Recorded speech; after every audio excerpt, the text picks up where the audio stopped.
Kaugnay sa panawagang dagdag na kapangyarihan at iba pang update sa investigasyon sa questionabling flood control projects, kausapin natin si Independent Commission for Infrastructure Executive Director, Attorney Brian Hosaka.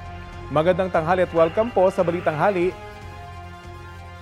Yes, magandang hapon, Rafi, Connie, at saka mga nakikinig at nanonood ng inyong programa. Opo, ang tingin po ng ilang mambabatas, hindi sapat yung pangil ng ICI sa pag-iimbestiga.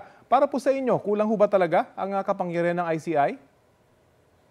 Well, as of now kasi yan ang naibigay sa amin na kapangyarihan o authority coming from the EO 94. No? Gaya nga ng nabanggit ni former Justice Antonio Carpio, ito na kasi yung pinakamalakas na maibibigay na kapangyarihan or authority ng isang presidente through executive order. So, kukunin na namin yan. No? Kung ano man ang maibigay authority sa amin, I think we will have to make do with what we have right now to continue with our investigation. Opo. Total may mga panukalang batas na para palakasin yung inyong komisyon. May powers at privileges po ba kayo gustong hilingin para mapabilis yung inyong investigasyon?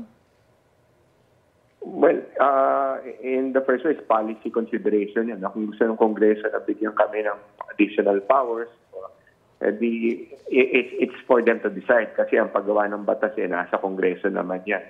As far as additional powers are concerned, probably OFAND is, kasi alam naman natin dati, under EO 94, wala kami content powers.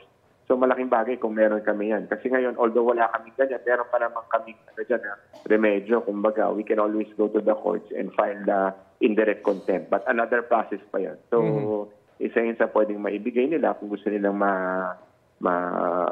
gumawa ng batas to strengthen further the ICI. Para lang po malinaw, sa ngayon, ano bang kapangyarihan ng ICI? Well, of course, investigative kami, no? So we have our subpoena powers at the same time, the power to coordinate with other agencies in the government to be able to fully investigate this matter. In fact, yan ang tinatawag natin convergence, no? Yung whole of government approach, wherein sinabi naman doon sa executive order that all government agencies are ordered to cooperate at the same time to assist the ICI in our investigation. So malaking bagay na rin nun. But of course, ang batas kasi, batas. So, susundan yan pagka nandiyan yung batas. So, malaking bagay kung meron. Yung iba po kasing nasasangkot, nagsaoli nung kanilang mga sinasabing questionabling pag-aari. Kayo po ba ay pwede kayo, may powers po ba kayo para talagang utusan sila na isoli yung kanilang kailangang isoli? Last week nga, Rafi, nagkaroon kami ng coordination meeting. No? Meaning, nagkaroon kami ng meeting with the other government agencies who may be able to help us in our investigation, mga makakatulong. No? We had the likes of the Philippine Competition Commission, we had the AMLC or the Anti-Money Laundering Council, Solicitor General, DOJ, marami pa, BOC, BIR. No? Kasi ang mga ahensyang to, based on their charter or sa batas na nagbuo sa kanila, may kanya-kanya silang powers o kapangyarihan para kahit papaano ang tinatawag nito yung administrative remedies. No? Ang nakikita kasi ng tao ngayon na ginagawa namin is referral to the ombudsman, which is mostly criminal yan. No? Pero hindi lang kasi tapat na mapakulong natin yung mga may sala dito o makasuhan, no? Pagka nasa korte na. Importante rin maibalik yung pondo o yung pera na nanakaw mula sa taong bayan. No? So malaking bagay kung meron kami coordination with the other government agencies para maibalik itong mga nanakaw na pera. At hanggat wala pa kayong tuloy-tuloy ang aming coordination dito sa mga ahensyang to at nagpapalitan kami ng impormasyon at ng mga data or probably yung kanilang mga activities para coordinated kami. Kailangan niyo balik dito mga perang hanakaw. Talagang kailangan niyo pong dumaan sa iba pang mga ahensya. Mag-update lang po kami sa sinasagawa niyong investigasyon. May malalaking pangalan na bang maaaresto? Sa ngayon, hindi ko pa naman masasabi. But tuloy-tuloy, hindi naman humihinto yung aming investigasyon. Malaking bagay kasi dapat na meron tayong malakas na ebidensya. No? We will go where the evidence comes us. No? Kahit sino pa yan. No? Yun din naman talaga kasi yung mandato natin. Para kahit paano mapanagot natin yung mga may sala. So it's very important that we get the evidence and we get the testimonies necessary to bring these people, regardless kung malaki sila o maliit sila, sa sa makasuhan o masampahan ng tamang Meron ho cases bang sa ombudsman. Opo. Yeah. Meron ho bang reaksyon ng ICI tungkol sa panawagan ng mga business groups? Pati sila nananawagan na na isa publiko yung findings ng ICI at regular na i-update yung publiko sa investigasyon.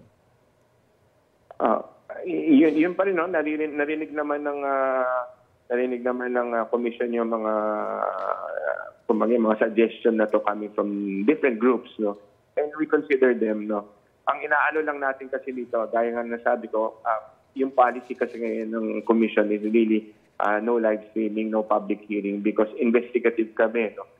Kumakalap pa kami ng investigasyon and we invite resource persons.